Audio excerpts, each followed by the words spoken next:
Eh bien salut à tous, c'est MadMat et aujourd'hui on se retrouve pour une review comics encore une fois et cette fois-ci on va s'intéresser au comics Batman Imposteur qui a été publié chez Urban Comics dans la collection DC Black Label en février 2022 pour la somme de 19 € et qui a un total de 167 pages. Alors au scénario on retrouve Mattson Tomlin qui, alors je me suis un peu renseigné sur l'individu. Apparemment, il serait en collaboration avec Matt Reeves pour l'écriture du scénario du coup de The Batman 2, donc le film. Et au dessin, on a Andrea Sorrentino qu'on peut retrouver chez Urban au dessin sur la série Gideon Falls, entre autres, et l'excellent Joker Killer Smile. Et je vais tout de suite attaquer la partie sans spoiler de la vidéo qui sera relativement courte du coup, et je rentrerai un peu plus dans les détails et le résumé du récit dans la seconde partie avec une conclusion certainement un peu plus longue. Alors, Imposteur, ça parle de quoi? C'est un one-shot qui nous raconte l'histoire d'un Batman qui tue et qui va donc devenir la cible prioritaire du GCPD, avec une unité spéciale détachée spécialement pour l'enquête et la capture du Chevalier Noir. Alors bien sûr, ce Batman tueur est un imposteur et le véritable Batman va devoir lui aussi enquêter pour mettre un terme à cette croisade sanglante et aussi prouver son innocence. Alors pour donner mon avis sans entrer dans les spoilers, je trouve que ce récit est plutôt bien construit. C'est haletant, on voit pas le temps passer, j'ai mis à peu près 1 heure pour le lire. Les dessins, personnellement, j'aime beaucoup ce que fait Andrea Sorrentino. À qui s'adresse ce récit? Il faut savoir que c'est un récit qui est très réaliste. Je dirais même qu'il est dans la veine d'un Batman année 1. Donc pour ceux qui n'ont pas aimé Batman année 1 parce que trop réaliste, trop polar, noir enquête, ce récit risque de pas plaire. Mais si vous aimez Batman année 1, si vous aimez ce côté réaliste, ce côté presque Gotham Central, moi je le mettrais vraiment dans le... Si je devais faire un univers Batman, je le mettrais, oui, à côté d'un Batman année 1 et d'un Gotham Central, avec des enquêtes, quelque chose de très réaliste. On n'a pas de super vilain avec des super pouvoirs, et on a vraiment la police, le côté enquête, thriller qui est très très mis en avant. Donc si vous êtes un adepte du Chevalier Noir réaliste, si vous avez aimé par exemple le film The Batman, très clairement ce récit va vraiment vous plaire. Ouais, je pense vraiment que le meilleur exemple que je puisse donner c'est ça.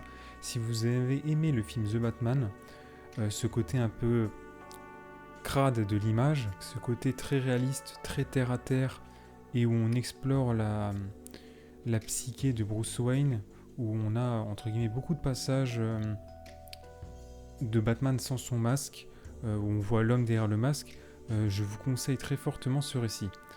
Donc je peux pas aller plus loin dans l'analyse et dans les résumés et dans l'avis que j'en donne sans rentrer dans les spoilers. Donc pour tous ceux qui n'auraient pas lu le récit et aimeraient se le procurer ou le lire, je vous conseille d'arrêter la vidéo immédiatement. Donc pour tous ceux qui ont déjà lu l'œuvre ou qui s'en fichent d'être spoilés, on va rentrer du coup dans la seconde partie de cette vidéo et je vais vous faire d'abord un résumé dans les grandes lignes du récit. Donc en fait on va commencer le récit avec un Batman qui, gravement blessé, va se rendre chez son ancienne psychiatre, le docteur Leslie Tompkins, pour évidemment recevoir des soins, etc. Et son ancien docteur va évidemment lui enlever son masque, se rendre compte que c'est Bruce Wayne. Ils vont discuter évidemment de leurs anciennes séances quand il était petit, etc. Et on va comprendre que dans ce one-shot, son majordome, Alfred, a jeté l'éponge quand Bruce avait 11-12 ans. Il ne savait plus quoi faire avec lui parce qu'on était face à un Bruce très colérique qui pétait les plombs, qui était très violent. À l'école, ça se passait très très mal. Et complètement démuni, Alfred a décidé de démissionner et le jeune Bruce avait été envoyé dans une école en Russie. Et on n'avait pas revu le jeune Bruce Wayne pendant des années avant son retour à Gotham une fois adulte. Donc il faut déjà là, on peut déjà noter en fait qu'on a un Batman qui n'a pas le soutien mental et médical qu'on a l'habitude de voir avec un Alfred qui est toujours là prêt à recoudre les blessures de Batman et aussi quelque part à être son garde-fou et à l'écouter et à voir il a toujours été là dans les moments les plus compliqués pour Bruce, et là donc avoir un Batman qui n'a pas d'Alfred, on voit bien que dans des moments très compliqués où là visiblement Batman a pensé qu'il allait mourir. La personne qui va voir pour ses blessures physiques, c'est son ancienne psychiatre. Donc on a aussi là certainement un Batman qui y va effectivement dans l'immédiat pour ses blessures physiques, mais aussi pour toutes ses blessures mentales. Donc le docteur Tompkins va un peu lui imposer une thérapie en mode bon, si tu ne viens pas tous les jours me raconter ta nuit et me parler de tes tourments, de tes traumas, etc., je révèle ton identité. Bon, alors on sait évidemment qu'elle va pas le balancer, et au final, Bruce qui accepte, plus tard dans le récit, il lui confiera que oui, il savait très bien qu'elle le dirait jamais. Donc on a quand même un Batman qui, à première vue, fait semblant de ne pas vouloir se confesser, sauf que il va voir sa psychiatre et il accepte quand même de jouer le jeu, de venir se confier une fois par jour, etc. Donc déjà, on a quand même un Batman qui est conscient qu'il a des problèmes, des traumas, des problèmes divers, et il est quand même d'accord pour recevoir une certaine aide thérapeutique, un certain appui mental. Donc personnellement, moi je trouve ça extrêmement intéressant, parce que c'est vrai que s'il n'y a pas Alfred qui est là, si là dans ce récit on n'a pas de Robin, on n'a pas de Bat Family, pour mon plus grand plaisir, c'est un peu compliqué quand même d'endosser la responsabilité et les traumas qu'il a. Donc c'est vraiment intéressant qu'on ait aussi ce côté psychologique du personnage. Donc en parallèle de ça, en fait, on va avoir, comme je l'ai dit tout à l'heure, un Batman qui va tuer. Et on va avoir donc une équipe spéciale du GCPD qui va être détachée spécialement pour la capture et surtout l'enquête liée à ces divers meurtres qui ont d'ailleurs été filmés. Hein. Si on sait que c'est Batman qui tue, c'est parce qu'en fait il y a une vidéo de Batman qui met à mort 3 personnes ligotées au début du récit. Et on va avoir une excellente enquêtrice qui est l'enquêtrice Wong, qui va être un petit peu celle qui va vraiment se lancer corps et âme dans cette enquête, mais qui va un peu tout de suite remettre en cause les preuves qu'on lui montre, etc. Déjà, elle va tout de suite se poser la question des dégâts que Batman fait directement et indirectement sur tout ce qui est urbain et bâtiments immobiliers, etc. Et elle va au début même émettre l'hypothèse que finalement, est-ce que Batman ne serait pas une sorte de fraude à l'assurance? On avait un petit peu ce genre de questionnement dans Batman White Knight, mais fait d'une manière qui me dérangeait beaucoup. Je vais pas m'attarder sur ça, mais j'aime vraiment pas le récit Batman White Knight pour certaines raisons. Mais là, je trouve que c'est fait d'une manière intelligente, parce qu'en fait, on voit bien que elle ouvre les possibilités de l'enquête sur plusieurs aspects. Si dès le début elle s'était mise en quête directement dans la bonne voie, bon ben on se serait dit bon, elle est vachement bonne quoi comme enquêtrice. Là, du fait qu'elle explore plein de pistes différentes, déjà nous en tant que lecteurs, bah, ça nous questionne sur Batman au sens un peu plus large de ok, il arrête des mecs, il tabasse des criminels, il les met en prison, etc. Mais c'est beaucoup plus nuancé cette fois-ci. Et c'est pour ça que de tout à l'heure, je mettais un peu ce récit dans la même veine qu'un Gotham Central, mais j'y reviendrai un peu plus tard. Ce que j'aime énormément aussi, c'est que pendant son enquête, pendant l'enquête de l'inspectrice Wong, en fait, elle va nous montrer tout ce que Batman fait et qu'on ne voit pas en tant que lecteur. C'est-à-dire que quand on entend les gangsters, etc., dire Batman, il vole dans la nuit, etc., elle, en fait, elle a remarqué qu'il y avait tout un réseau de tyroliennes qui avait été installé sur les toits des immeubles de Gotham. On dit que Batman, il est capable d'apparaître d'un bout à l'autre de la ville en quelques minutes, presque comme un éclair. Et en fait, nous, on va voir que c'est parce qu'il y a tout un tas de motos préparées par Batman qui sont disséminés dans tout Gotham et qui lui permettent à n'importe quel endroit presque de s'enfuir rapidement ou de se rendre très rapidement d'un point A à un point B. Donc j'aime vraiment particulièrement ces passages du récit parce que il y a un peu un côté méta et qui me fait un peu penser à ce qu'on avait vu dans Batman Begins, où on a vraiment le côté c'est de la poudre aux yeux, mais ça fait peur aux criminels quand on voit en tant qu'il faut se mettre dans l'état d'esprit d'un criminel. Vous êtes en train de commettre un larcin, donc vous avez le stress de vous faire choper, Et il faut bien se dire qu'à n'importe quel moment, il peut y avoir une forme noire de 2 mètres qui vous fonce dessus du ciel. Donc tout ça, ça fait partie de la mise en scène et du spectacle. Et j'aime bien ce côté, le lecteur, on lui montre les ficelles. Mais comme on aime le personnage, comme on aime Batman au sens large des récits Batman, on continuera de croire qu'il vole, qu'il se fait tirer dessus, il se relève toujours, alors qu'en fait, dans le récit, on sait qu'il porte une armure de 45 kilos. Donc j'aime beaucoup ce point du récit. Ce qui va être aussi assez intéressant, c'est de suivre 2 enquêtes en même temps. On a Batman qui enquête sur son imposteur, et on a l'inspectrice Wong qui enquête sur Batman. Et en fait, ce récit, c'est le récit des miroirs pour moi, parce que on a 2 enquêtes, on a 2 Batman, et on a 2 personnes qui ont vécu le même traumatisme. Plus tard dans le récit, en fait, on va apprendre que l'inspectrice Wong a vu aussi ses 2 parents se faire tuer sous ses yeux. Et on le sait parce qu'en fait, quand elle va enquêter sur les milliardaires, etc., elle va être amenée à enquêter donc sur Bruce Wayne et aller lui rendre visite. Et Bruce Wayne va y voir l'opportunité de la manipuler pour en fait avoir accès à des informations que le GCPD a et qu'il n'a pas encore, ce qui permettrait de l'aider dans sa propre enquête en vue de faire tomber la réelle identité de son imposteur. Et donc quand Batman va se renseigner sur cette inspectrice, il va se rendre compte de ça, qu'en fait ils ont exactement le même passif. Ils ont tous les 2 vu leurs parents se faire assassiner sous leurs yeux, et ce qui va être très intéressant, ça va être encore une fois ce jeu de miroir. On a le même traumatisme, on a le même objectif qui est que tous les 2, puisqu'elle va confier à Bruce, parce qu'ils vont vraiment se rapprocher, ils vont entretenir une sorte d'amourette, etc.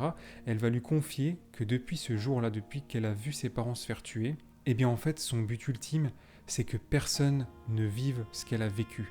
Et c'est exactement ce que Bruce souhaite également. Donc il y a vraiment ce côté, c'est même point de départ, le traumatisme le même souhait, que ça n'arrive à personne, sauf qu'on a 2 chemins complètement différents. On a d'un côté le milliardaire Bruce Wayne qui va mettre toute son énergie et son argent pour s'entraîner et faire la justice soi-même, et de l'autre, on a cette femme qui, elle, va décider de devenir enquêtrice pour enquêter, mettre les gens en prison, etc. Donc vraiment, c'est le récit des miroirs pour moi. On a, comme je l'ai dit tout à l'heure, 2 Batman, un qui tue pas, 2 enfants qui ont vécu le même traumatisme, qui ont le même objectif, mais qui y vont par 2 chemins différents. Et je trouve ça particulièrement bien fait dans ce récit. Donc pour moi, ça, c'est vraiment un gros point positif. Alors après, peut-être que je suis un petit peu en train de théoriser et de partir loin dans l'analyse, mais vraiment, cette partie-là du récit, je trouve très importante à mon sens. Donc une fois que Batman aura eu accès aux fichiers du GCPD, et bien en fait il va se rendre compte que la plupart des personnes qui ont été mises à mort étaient d'anciens détenus de Blackgate et qu'ils ont été jugés par le même juge. Et en fait ces détenus ont été libérés bien avant la fin de leur peine, parce qu'en réalité, suite à une enquête de Gordon et épaulée par Batman, plusieurs juges de Gotham avaient été suspendus, du moins étant donné qu'ils avaient été via des enquêtes désignés comme étant des juges véreux qui fricotaient avec les 3 familles mafieuses de Gotham, eh bien la plupart des condamnations qu'ils avaient données à l'époque avaient été annulées, elles étaient plus recevables, et donc pas mal des condamnations et des détenus qui étaient liés à ces enquêtes avaient pris fin immédiatement, et les détenus étaient sortis beaucoup plus tôt de Blackgate. Et grâce aux informations que Batman aura récupérées grâce au GCPD, grâce à un informateur qui avait collaboré avec ce qu'il pensait être le véritable Batman, il va trouver la planque de l'imposteur, il va réussir à mettre la main sur certaines de ses armes, et en fait en remontant la piste des pistolets utilisés et des armes utilisées par l'imposteur, il va se rendre compte que les armes là étaient forcément des armes qui étaient mises sous scellé par le GCPD.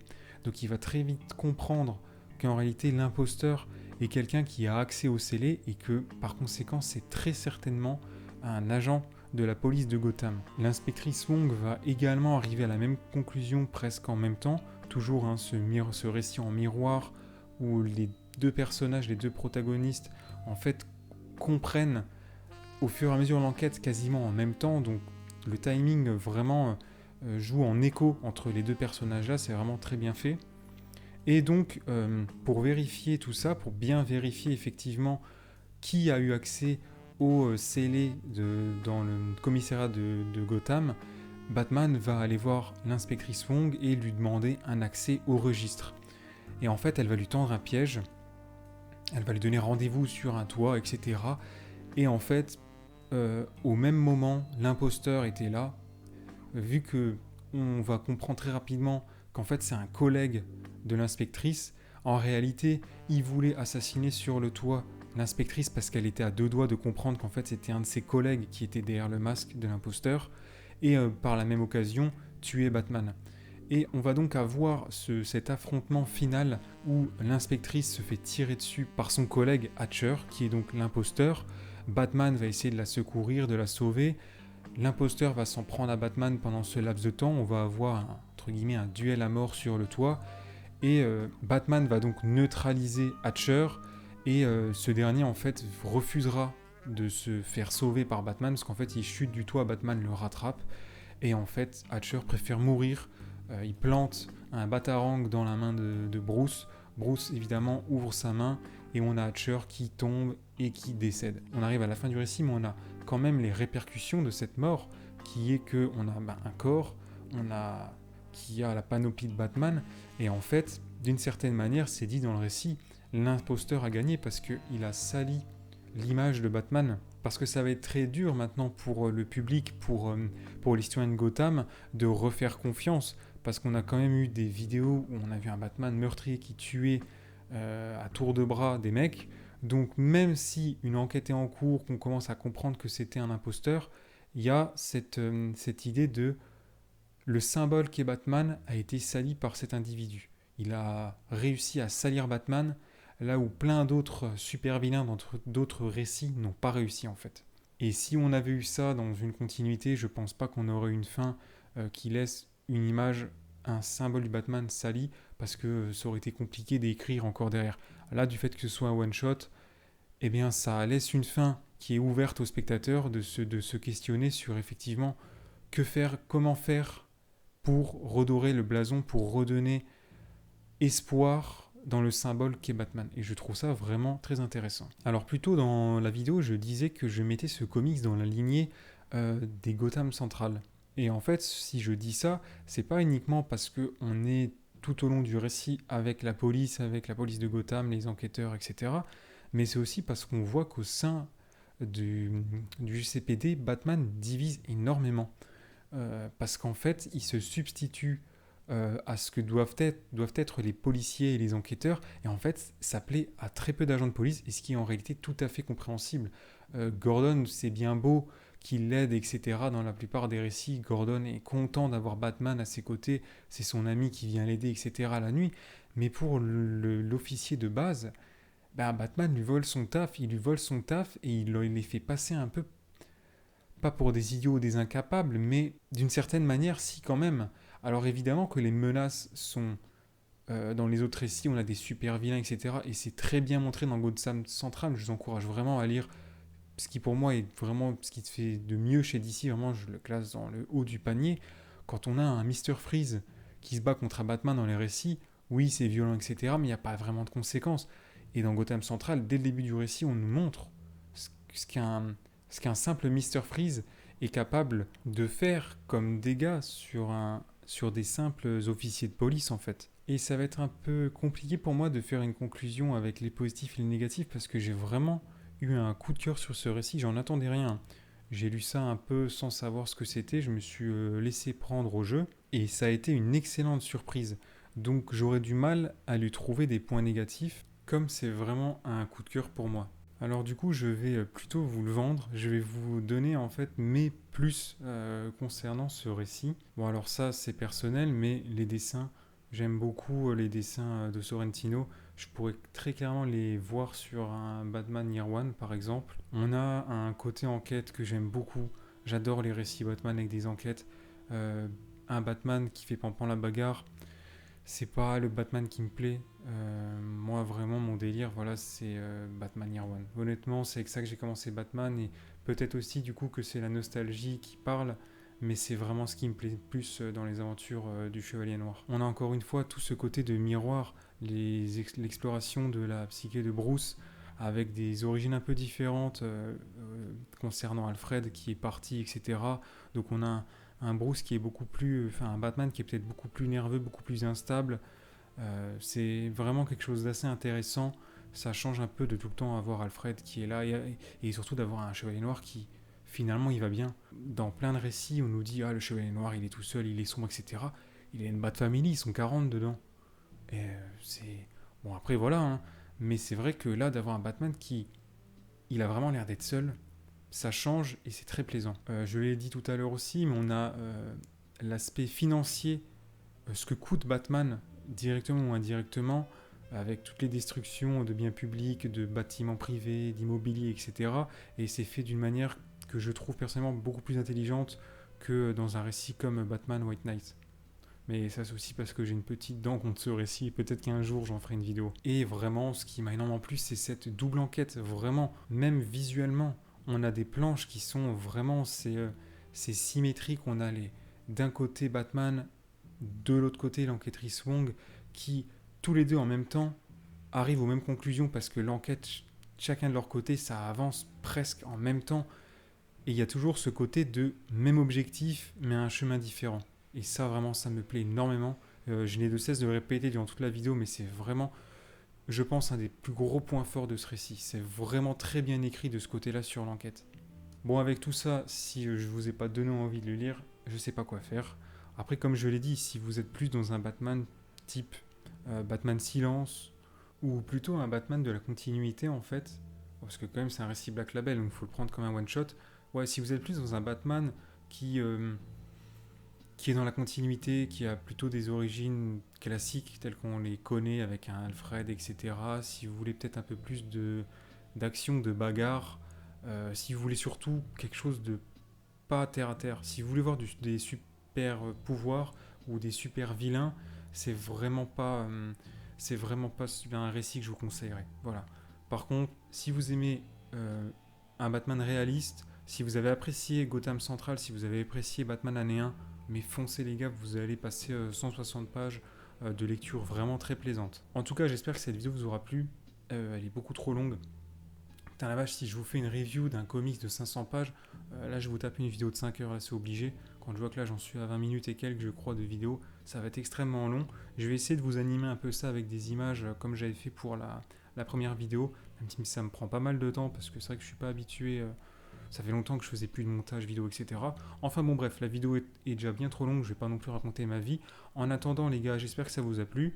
N'hésitez pas à me donner votre avis. Si vous n'avez pas aimé du tout, bah vous savez quoi, dites-le moi. Je serais vraiment curieux de savoir pourquoi vous n'avez pas aimé. Si par exemple vous avez aimé Gotham Central et Année 1 et que vous me dites ouais, ce récit atroce, et ben franchement, je suis très curieux de savoir pourquoi.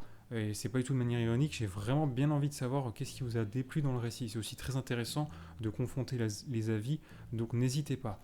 En tout cas, d'ici là les gars, je vous souhaite de très bonnes lectures et à la prochaine.